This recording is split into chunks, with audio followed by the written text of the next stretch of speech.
Hej alle sammen, og velkommen til den her video, eller short. I dag der har jeg to produkter, jeg lige skal prøve i dag.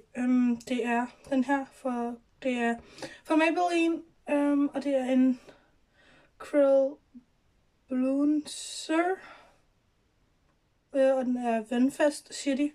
Så den vil jeg lige proppe på det her øje, og så vil jeg proppe den anden, det er også en fra Maybelline, en Great Lash, som også burde være vandfast. For jeg har prøvet den, og sådan lidt, jeg skulle bare lige prøve den på min, eller jeg har ikke prøvet den, men jeg har prøvet den på min veninde, og hun sagde, den var vandfast. Så ja, så må jeg se.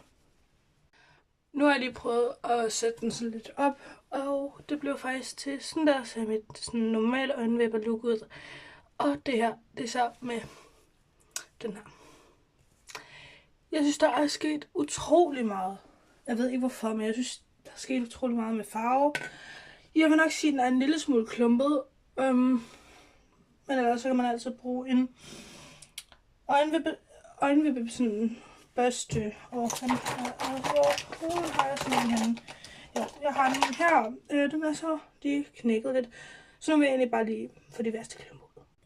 Så fik jeg de værste klumper ud, og jeg ved ikke hvorfor den er så mørk lige her. Det er nok fordi jeg har ramt det med øjendyr og øjenvipper. Jeg har, så det er nok bare det. Nu vil jeg lægge den anden mascara og lige bruge den her, og så vil jeg ellers bukke min øjenvipper. Okay, jeg er lige fornøjet. Man kan se meget mere af min øjenvip her, end man kan her, synes jeg selv.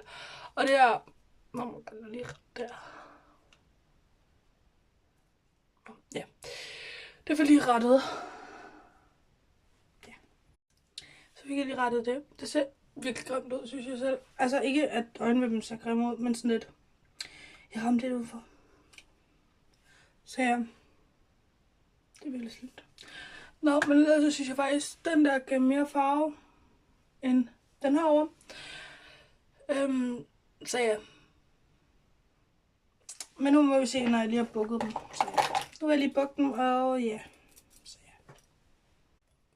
Det synes jeg er vildt. Jeg har lige bukket mine øjenvipper. Jeg ved ikke, om man kan se det. Men det er sådan virkelig. Jeg fik lige virkelig bøjet mine øjenvipper. Og sådan virkelig ubehageligt. Ej, oh my god. Ja, mit pandehår, det er ret tørt i dag. Så ja.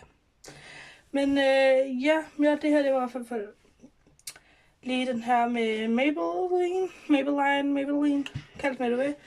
Altså sådan lidt, jeg synes, de er gode nok. Så ja. Vi ses.